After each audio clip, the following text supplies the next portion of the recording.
the finest liar in the world. At the edge of a wood, there lived an old man who had only one son, and one day he called the boy to him and said he wanted some corn ground. But the youth must be sure never to enter any mill where the miller was beardless. The boy took the corn and set out, and before he had gone very far, he saw a large mill in front of him, with a beardless man standing in the doorway. "Good greeting, beardless one," cried he.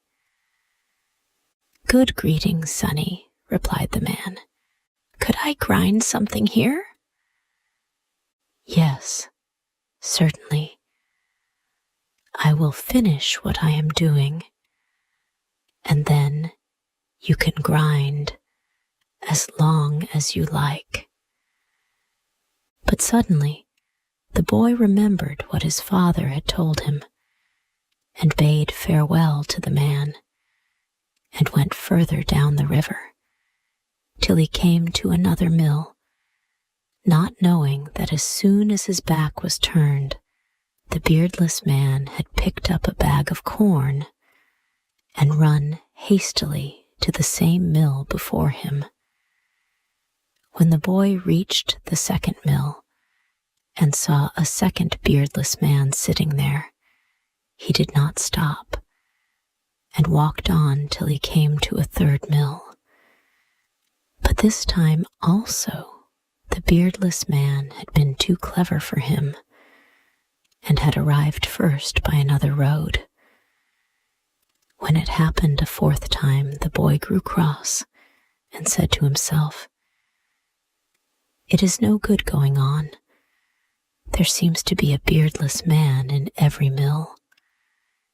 And he took his sack from his back and made up his mind to grind his corn where he was. The beardless man finished grinding his own corn, and when he had done, he said to the boy, who was beginning to grind his, "Suppose, sonny, we make a cake of what you have there."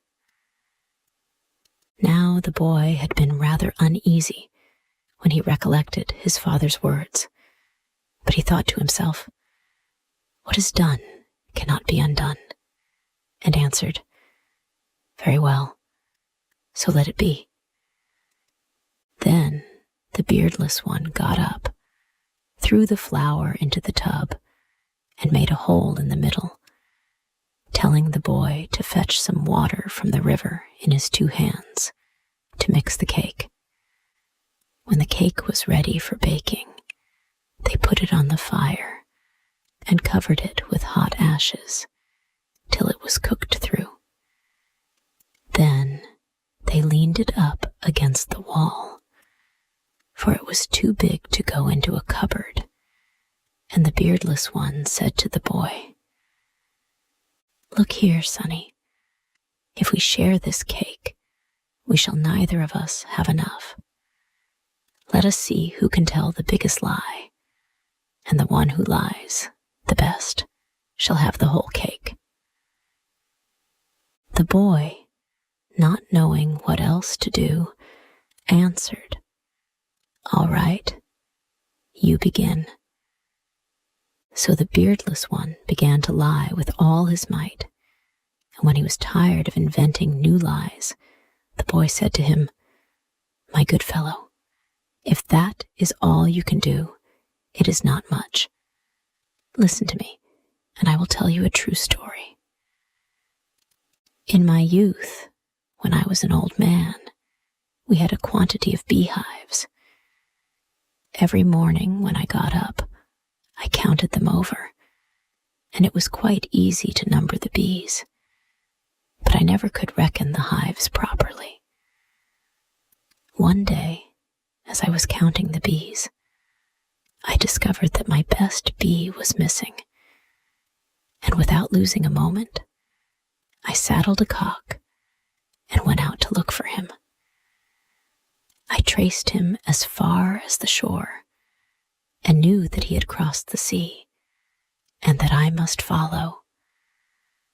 When I had reached the other side, I found a man had harnessed my bee to a plow, and with his help was sowing millet seed. "That is my bee," I shouted. "Where did you get him from?" "Brother," replied the man, "if he is yours, take him."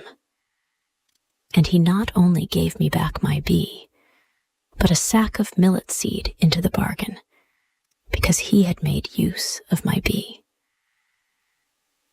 Then I put the bag on my shoulders, took the saddle from the cock, and placed it on the back of the bee, which I mounted, leading the cock by a string, so that he should have a rest.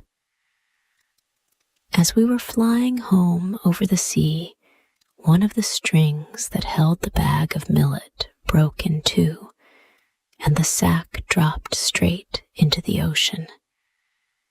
It was quite lost, of course, and there was no use thinking about it. And by the time we were safe back again, night had come.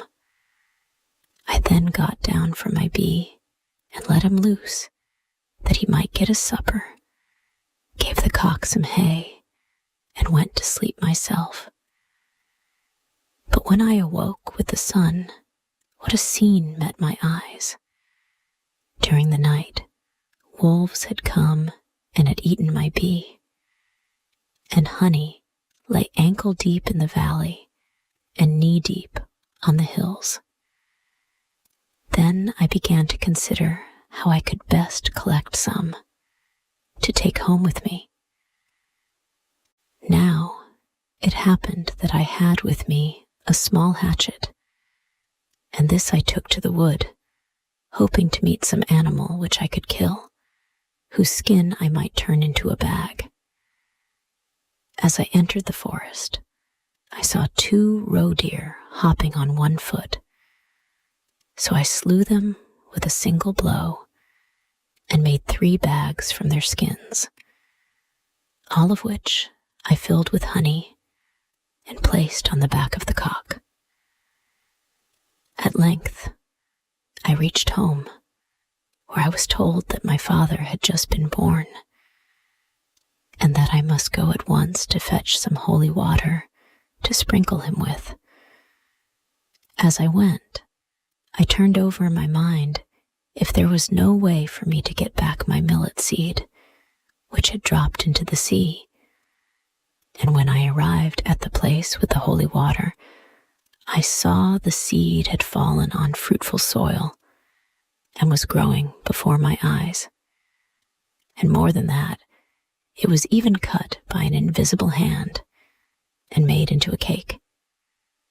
So I took the cake as well as the holy water and was flying back with them over the sea when there fell a great rain, and the sea was swollen and swept away my millet cake.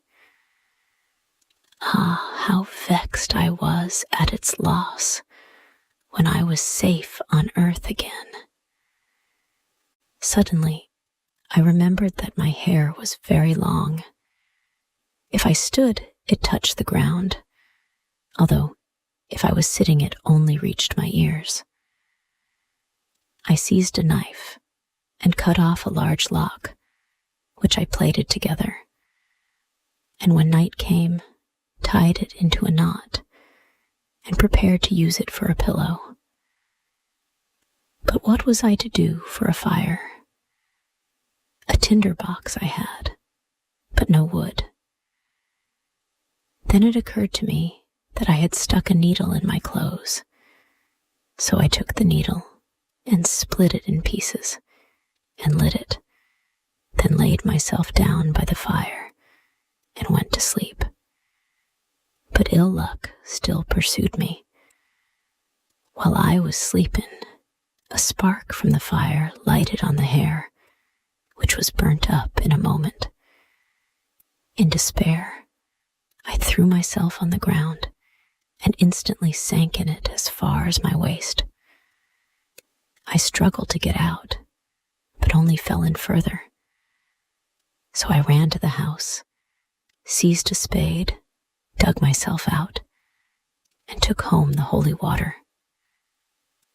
On the way, I noticed that the ripe fields were full of reapers, and suddenly the air became so frightfully hot that the men dropped down in a faint.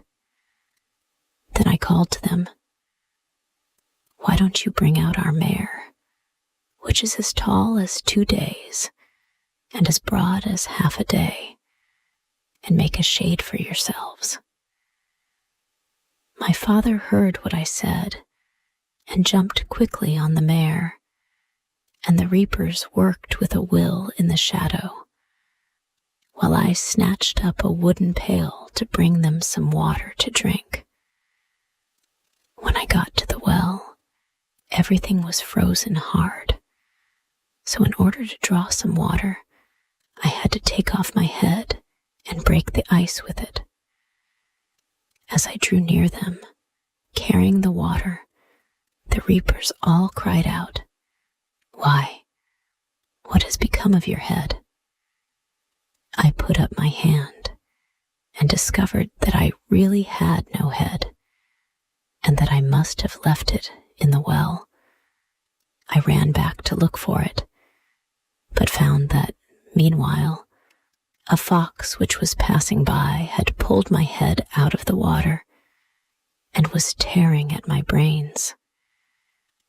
I stole cautiously up to him and gave him such a kick that he uttered a loud scream and let fall a parchment on which was written, "The cake is mine, and the beardless one goes empty-handed."